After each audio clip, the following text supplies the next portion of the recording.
مولای عالم، سید عالم، قرآن ناطق، بحر حقایق، امام جعفر صادق علیه السلام. از ایشان پرسیدم که ای الاعمال افضل، بهترین اعمال که از همه ثوابش بیشتره کدامه؟ فرمود الصلاة لوقتها، نماز اول وقت، نماز را در وقت فضیلت خواندن، صبح زود نماز خواندن، بله، قبل از اینکه آسمان روشن بشود، ظهر که بله زوال واقع شد زود آدم نمازش رو بخواند، مغرب هم زود بخواند، درسته؟ نماز را در وقت فضیلت نماز خواندن و بعد بر الوالدین و بعد نیکی کردن به پدر و مادر. نیکی کردن چیه؟ مثلا بری پای مادر را چرب کنی. پای مادر را چیکار کنی؟ یک لحظه دوستان،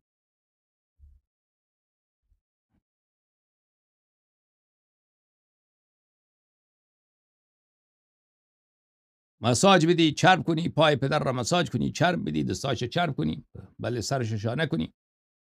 از این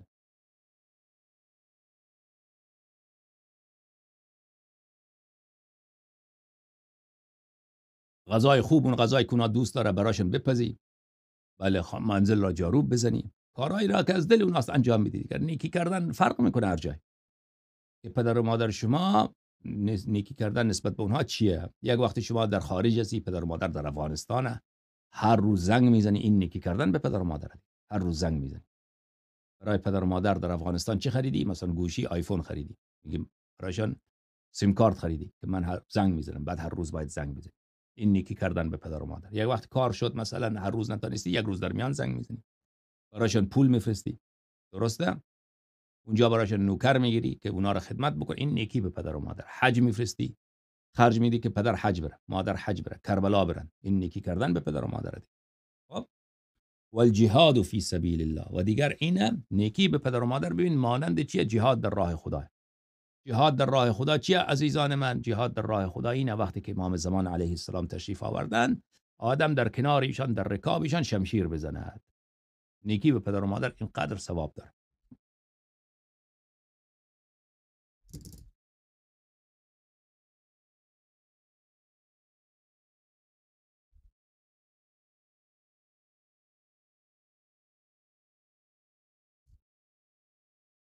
یک کسی میگوید که من رفتم خدمت حضرت امام جعفر صادق علیه السلام و عرض کردم که پسر من اسمش فلانیه، این پسر من بسیار مرا دوست دارد و بسیار بسیار حرف شنو، بسیار دست مرا سبک کرده. بله چیزی میگم زود انجام میده، بله خاطر ما رو جمع کرده. بسیار از کارا رو که خودم انجام میدادم دیگر حالا خاطرم راحت شده، این پسرم انجام میده. میگم بدو فلان کار رو انجام بده، فورا میره انجام میده. همیشه هم حرف شنو، پسر خوبیه. وقتی که این را گفتم، حضرت امام جعفر صادق علیه السلام فرمود کنت احبه و قد ازددت له حبا. فرمودند که من این پسر تو را دوست داشتم، جوان خوبی بود، حالا که این حرف را گفتی الان محبتم نسبت او بیشتر شده. و شما این را بدانید عزیزان من که ائمه طاهرین علیهم السلام شاهد اعمال ما هستند. پس یکی از راههایی که حضرت رسول صلی الله علیه و آله و سلم آدم را بیشتر دوست می‌دارد، یکی از راههایی که حضرت امیرالمؤمنین علیه السلام آدم را بیشتر دوست می‌دارد، آدم محبوب می‌شود در نزد حضرت فاطمه الزهرا سلام الله علیها، امام حسن علیه السلام، امام حسین علیه السلام، ائمه طاهرین علیهم السلام، حضرت امام زمان امام مهدی علیه السلام. چیه؟ اینه که به پدر و مادر آدم نیکی کنه، چون اونها چیه؟ شاهد اعمال ما هستند و خدا آدم را بیشتر دوست می‌دارد. و این که خداوند متعال آدم نیکی به پدر و مادر بکند، خدا آدم را بیشتر دوست می‌دارد، ائمه علیهم السلام دوست می‌دارد. این یک امر 100%، یعنی در این هیچ گونه شکی نیست. کسی که نیکی به پدر و مادر می‌کند در زندگی فقیر نمی‌شود، در زندگی او سختی نمی‌بیند، عمر طولانی جوانمرگ نمی‌شود، عمر طولانی و با برکت می‌بیند. این رو اصلا دور برت نگاه بکن.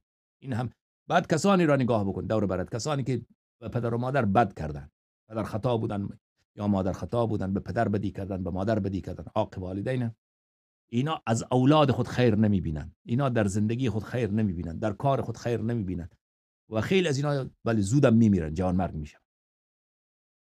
خب این یک امر 100%. بله. پس حضرت امام جعفر صادق علیه السلام فرمودند که من پسر تو را دوست داشتم قبل از این، الان حب من نسبت به اون بیشتر شده.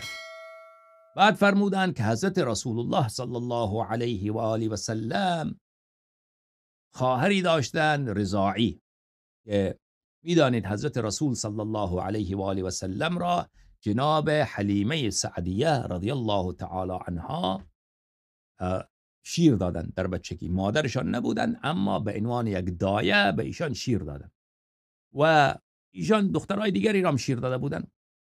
و اگر یک زن شما را شیر میداد، یک دختر دیگر را هم شیر میداد، دیگر اون دختر خواهر شما است، رضاعی خواهر شما است، از طریقی که اردویتان از یک پستان از یک خانم شیر خورده، دیگر با هم دیگر محرمید شما، ولو پدر و مادر شما مختلفه، اما چون شما دو نفر از یک پستان شیر خورده دیگر با هم محرمید، نمیتونید با هم ازدواج بکنید. دختر او خواهرزاده شما هست. دختر متوجه شدید؟ پس حضرت رسول صلی الله علیه و آله و سلم یک خواهر رضاعی داشتند که هم حضرت رسول صلی الله علیه و آله و سلم را و هم اون خانم را حضرت حلیمه رضی الله عنها شیر داده بود. یک وقتی این خواهر پیغمبر صلی الله علیه و آله و سلم، خواهر رضاعی، به دیدن حضرت رسول الله صلی الله علیه و آله و سلم آمدند. رسول خدا صلی الله علیه و آله و سلم وقتی او را دیدند بسیار خوشحال شدند و از برای او فرش، بله، یا مثلا دوشکی انداختند که روی دوشک بنشینه و گفتن بیاید اینجا بنشین، تشریف بیارید. ثم بعد شروع کردن با اون خواهر خود صحبت کردن و بسیار گرم گرفتن با ایشان، صحبت کردن و یضحک فی وجهها و رسول الله صلی الله علیه و آله و سلم با او بسیار خندرو صحبت میکرد، با اون خواهر خودش، خواهر رضایش. بعد اون خانم بلند شد و رفت دنبال کار خود و برادرش آمد. وقتی که برادرش آمد، رسول الله صلی الله علیه و آله و سلم با برادرش اون گونه با نیکی، اون گونه با خندرویی و اون گونه با استقبال گرم برخورد نفرمودند. خب مردم پرسیدند که حکمت این کار شما چی بود یا رسول الله صلی الله علیه و آله؟ اون خانم آمد، بسیار گرم گرفتید، استقبال گرم کردید، برایش دوشک پهن کردید، نشاندندش و با خندرویی با صحبت کردید. برادرش که آمد نه، با سردی، با اون گرمی نبود. فرمودند لانها کانت ابر بوالدیها منه. فرمودند حضرت رسول صلی الله علیه و آله و سلم چون این خواهر رضاعی من از اون مرد نسبت به پدر و مادرش نیکوکارتر بود. هر دوشان نیکوکار بود، اما اون خانم بسیار نیکوکار بود. پس چی شد دوستان عزیز؟ کسی که نیکوکار باشد به پدر و مادرش، احسان کند به پدر و مادرش، خدمتگزاری کند به پدر و مادرش، محبت بورزد، عشق بورزد، مهر بورزد نسبت به پدر و مادرش، حضرت رسول الله صلی الله علیه و آله و سلم اون امتی خود را، حضرت امیرالمؤمنین علیه السلام اون شیعه خود را، 5 تن پاک 12 امام علیهم السلام، آن شخص را دوست می‌دارد. خدا هم دوست می‌دارد.